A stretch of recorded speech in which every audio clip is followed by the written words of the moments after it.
Hello everyone, welcome to TerradigmOrbital's presentation on the Shell's refueling system. I'm Ryan Krause and I'm with the Mission Planning and Analysis Subteam.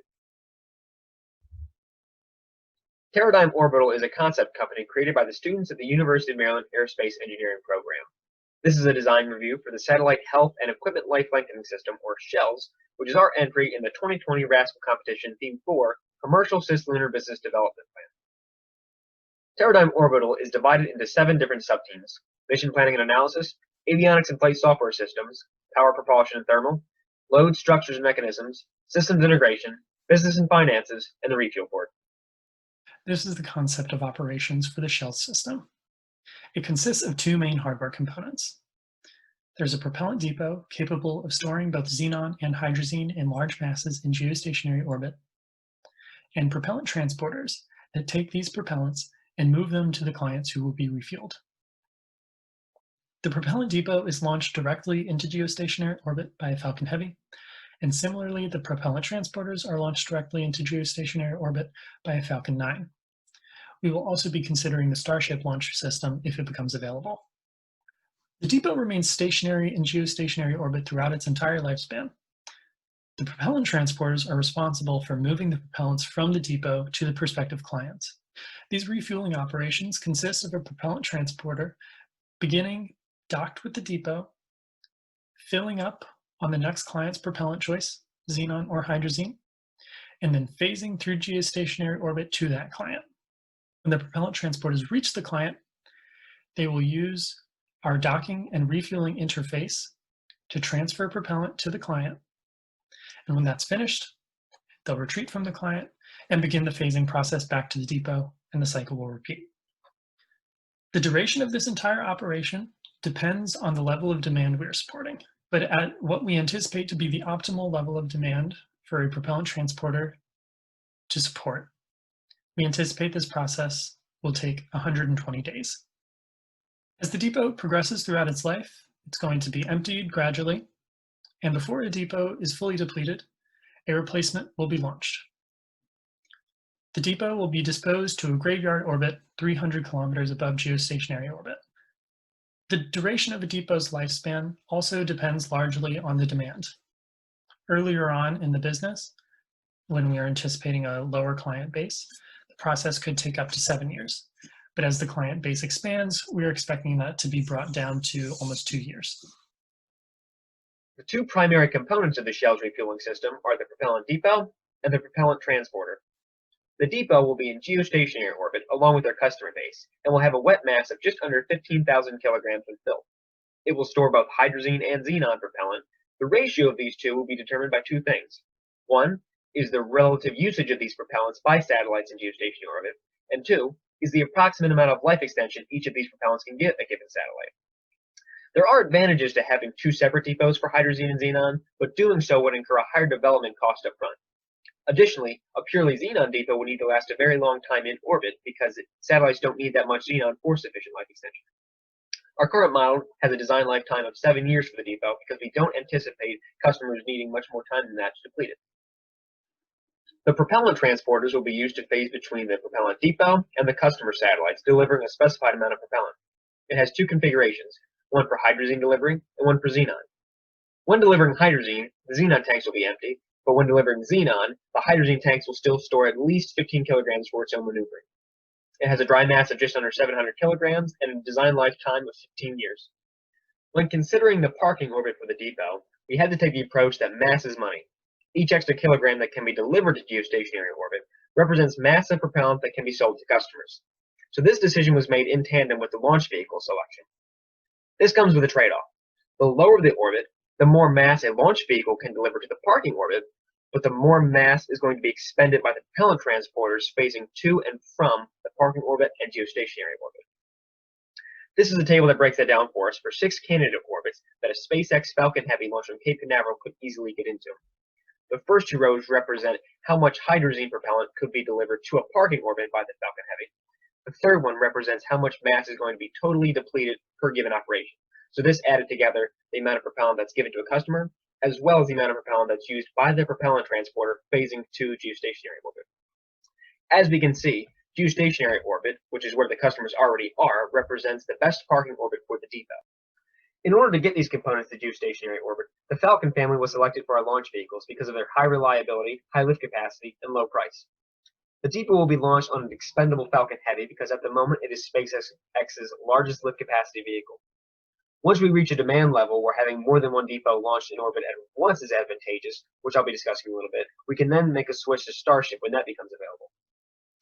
As for the propellant transporters, we'd like to launch that on an expendable Falcon 9, and we'd like to launch it wet. That way it can service customers immediately upon getting into orbit. When launching wet, the Starship can fit 3 propellant transporters, 2 of which are fully wet, meaning with hydrazine and xenon, one of which is partially wet. And we're going to fill that one with xenon because xenon is more valuable to us per kg. The launch of the Falcon 9 will be adjusted to accommodate the given demand level.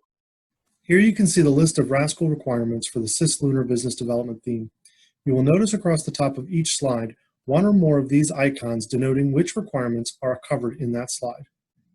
Many of the systems and system requirements are driven by this list of profit-generating requirements. The depot is designed to maintain the shell's propellant supply in GEO. Once the propellants are depleted, it is moved to graveyard and replaced.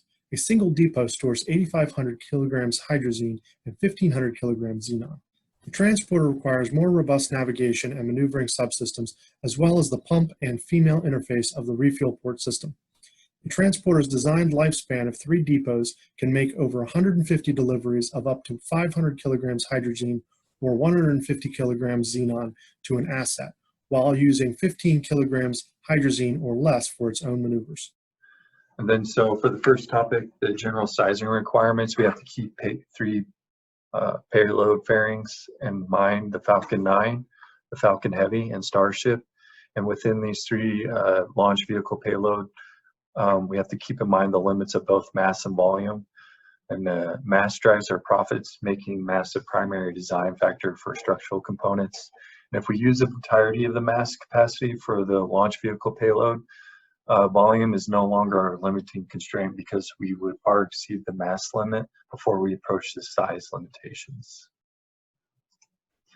And then for our propellants for the storage, we found out that composites would be the best choice, mainly because a significant weight advantage is customizable, higher pressure, better fatigue strength, and better coefficient of thermal expansion, high dampening capacity. And there's a few drawbacks in that they're a little more complex, and additional failure modes are to be considered with that. And then we designed like this matrix to decide what material to use. We went between S-class Kevlar 49 and T300 carbon, and Kevlar 49 won out. We end up having a higher transverse stiffness and strength, greater impact resistance, better radiation resistance, no moisture absorption, higher temperature capability, and there's just very few disadvantages to our choice that we found out so far.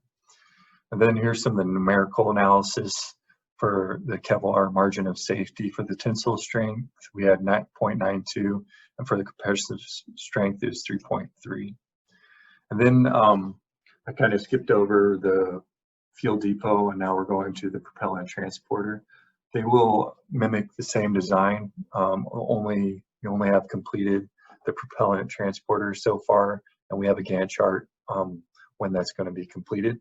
But here's the FEA analysis for the trusses that are designed to bear the load for the propellant tanks for the propellant transporter. And so you can see here, this is like a 7G load during launch under the Falcon Heavy or Falcon 9, and it's within the safety margin. And on the right, that's it before the launch load. And then here's a finished CAD model of the propellant transporter. You can see the solar arrays, refuel ports, and communications, and the radiator. And then we did a plume impingement analysis and found out and moved everything so nothing would be impinging the solar panels or anything. And then we also went over MMOD shielding, and it is supposed to last for 15 years. And these are some of the things that we chose to to measure those, and this is a chart that we used, and some of the velocities that we have to be aware of while considering our shielding. And then here's monolithic shielding, and here's some of the different materials that we used and the densities. And we found out fiberglass is the clear front runner among the monolithic shield materials, lowest total mass, lowest wall thickness, and lowest cost. I will start off by showing a summary of the power budget calculated from other components in our design. In looking at the communication and control systems, the propellant transfer method, and the propulsion systems components, the minimum required power to operate the depot is about 336 watts, and for each transporter it is about 420 watts. We then use these minimums to determine the required capacity and mass of the battery aboard each vehicle, as well as the sizing of the solar arrays needed to recharge them, as shown here. The type of batteries used for each vehicle is a lithium-ion battery with the following characteristics, derived from the source: high energy, long cycle life, and low maintenance lithium-ion cell for demanding applications. Depicted here are the battery models we will be using for the depot and transporters respectively. These values were derived from the minimum requirements specified in the power budget, as well as the feasibility for integration into our system.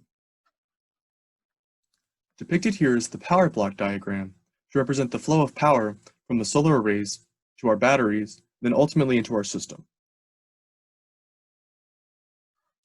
Since we are using hydrazine thrusters to execute maneuvers, we needed to design thrusters that fit the needs of our mission.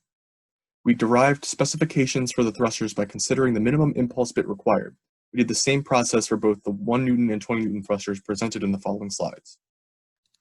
Depicted here is the 1 Newton monomethyl hydrazine thruster we designed, with specific impulse 220 seconds and an expansion ratio of 79.4. Depicted here is the 20 Newton monomethyl hydrazine thruster we designed, with specific impulse of 230 seconds and an expansion ratio of 61.8.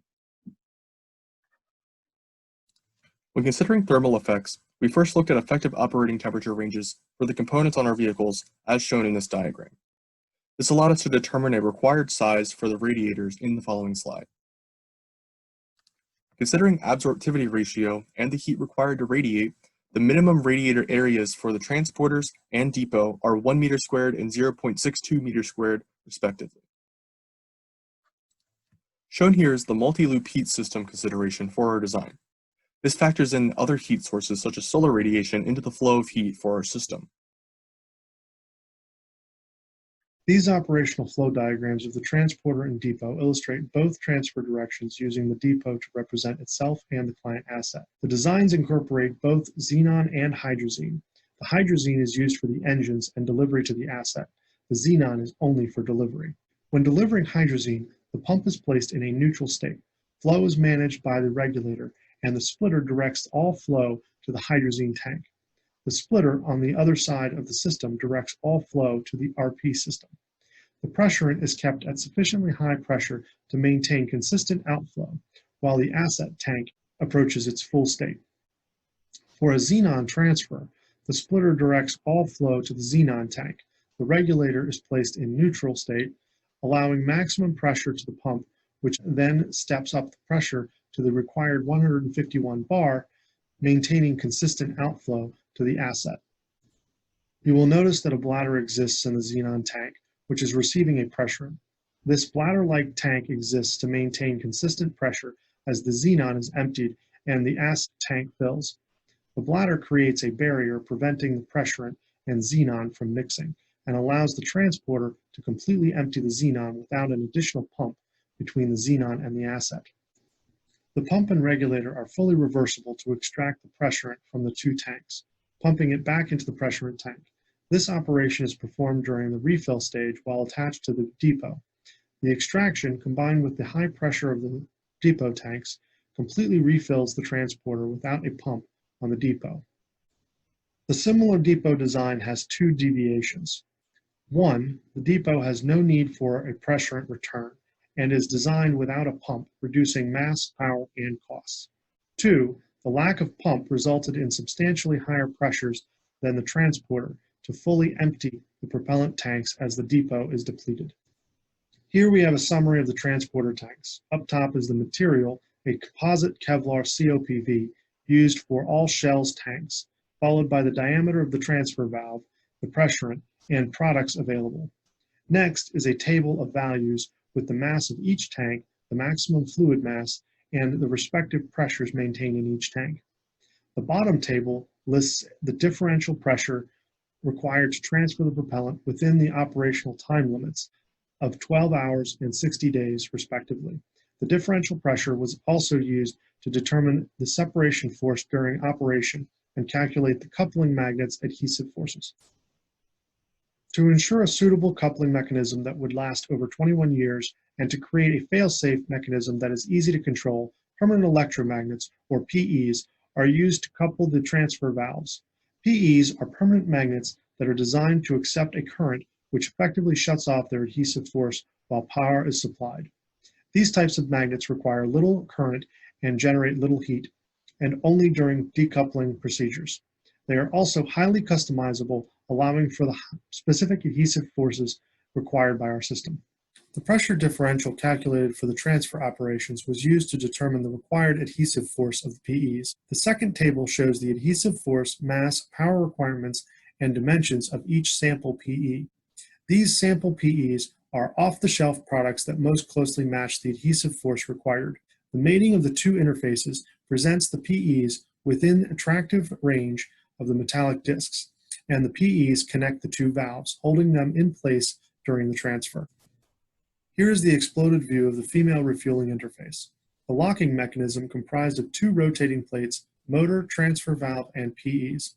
The female interface is mounted to the transporter and houses all power, motors, and actuating systems, reducing the impact on the asset's design.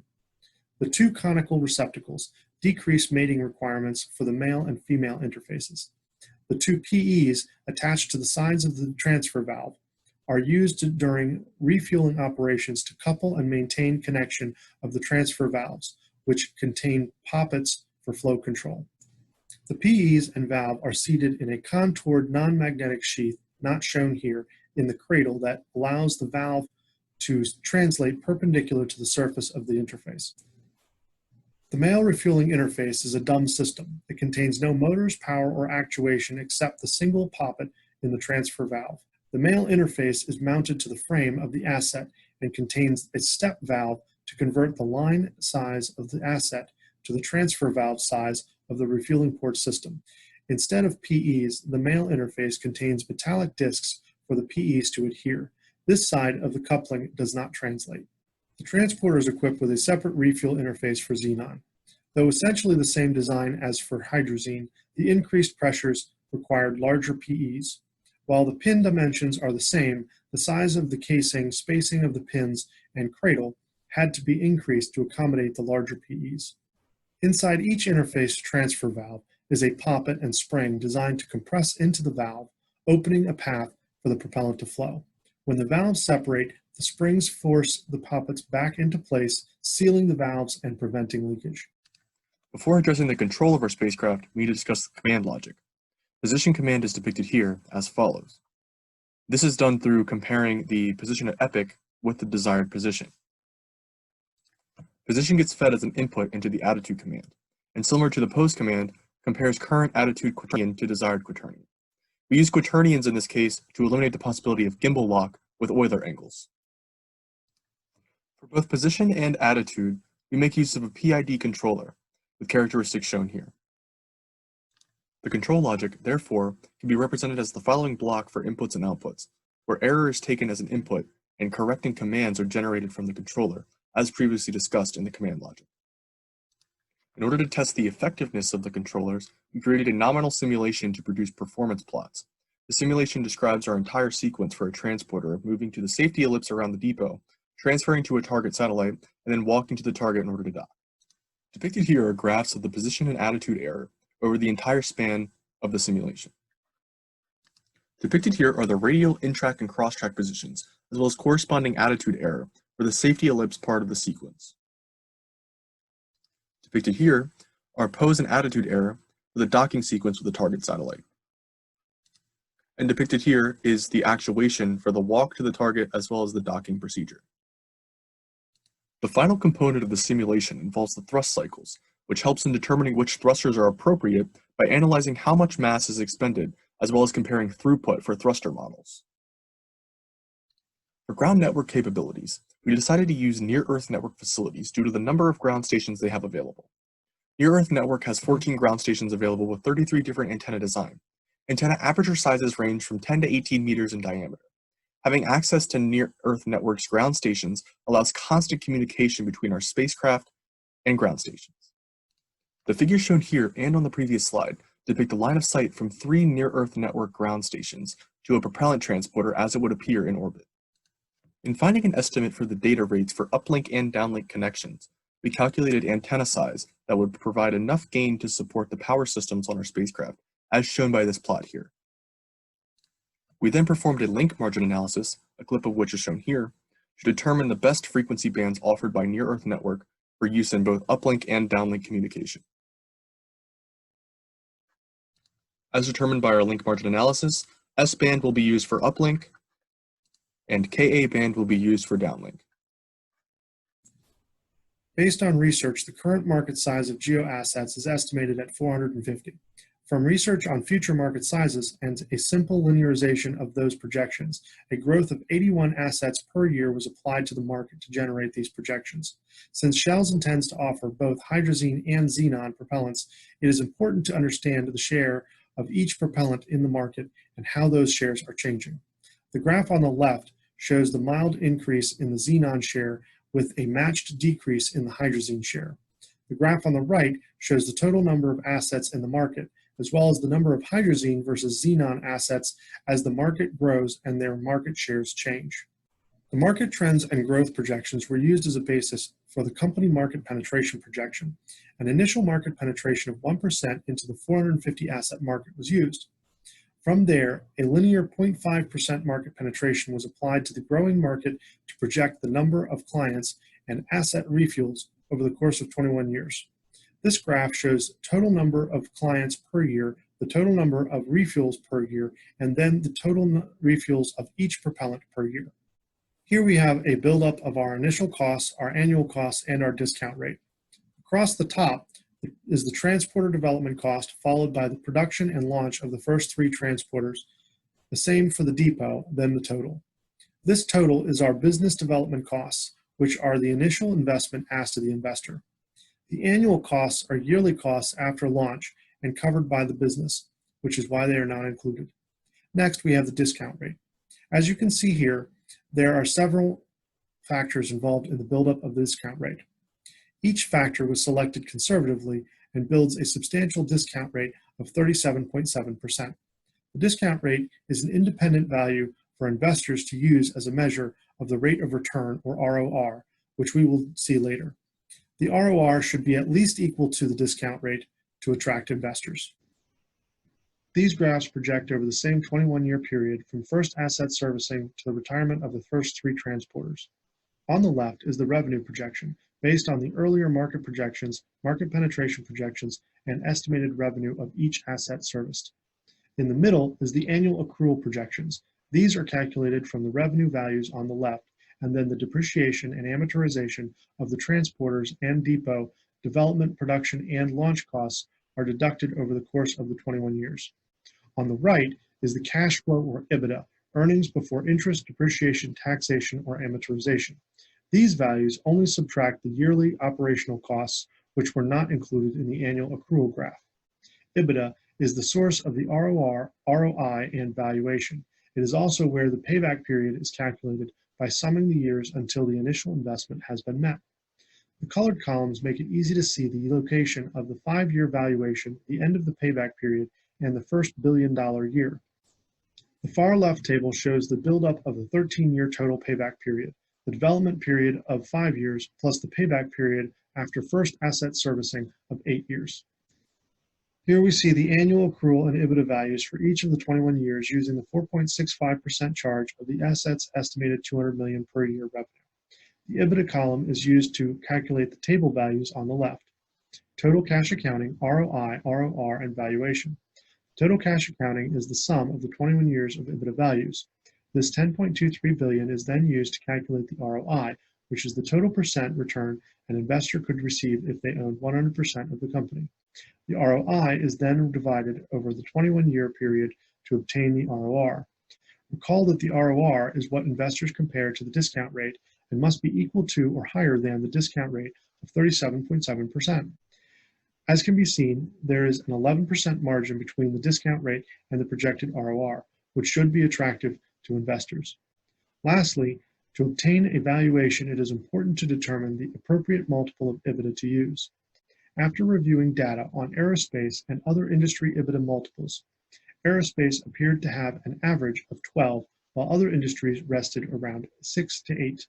It was decided to use a conservative multiple of 8 to complete the valuation. Taking the amount from year 5 of the EBITDA column and multiplying it by this nominal 8 times EBITDA, the year 5 valuation is found to be $1.21 billion.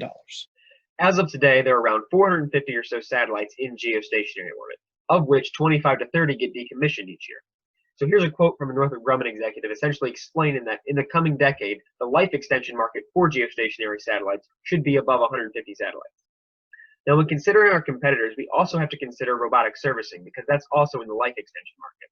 In low Earth orbit, RASC-AL is set to do some robotic servicing, but in geostationary orbit, we have RASC-GS. Now, they recently had a contract that was terminated last year with a company to provide them with a satellite bus. This contract was recently awarded to Northrop Grumman. That's significant because Northrop Grumman has the mission extension vehicle, which latches on to customers and provides them life extension that way. And they just had their most recent Intelsat dock this year. They charge around $13 or so million per year. The current contract with Intelsat is set to last for 5 years, so $65 total million for 5 years of life extension. Hello, I'm Patrick Haney. So how does the Shell system distinguish itself from its competitors? First is the large storable propellant depot, which is critical to the system. The affordable high-capacity launch of Falcon Heavy enables storage of a large propellant mass in space where it is most valuable. Business is made possible because of the low price per kilogram enabled by Falcon Heavy. We also have the standardized dedicated refuel port. The port is designed for low-risk, streamlined refuel operations on orbit because the hardware supports transfer of propellant and pressurant, aids in docking, and enables a secure mechanical connection between the spacecraft. Other systems rely on hardware not originally designed for in-space operation, and this increases risk. With our system, the client leaves with intact hardware and fully independent operations. The Shell system also enables proactive servicing. Competitors are entirely reactive. They're designed for uncooperative systems on existing satellites. On the other hand, Shells will plan and design for servicing from the outset of satellite manufacture, enabling a new paradigm of easily serviceable satellites for low cost.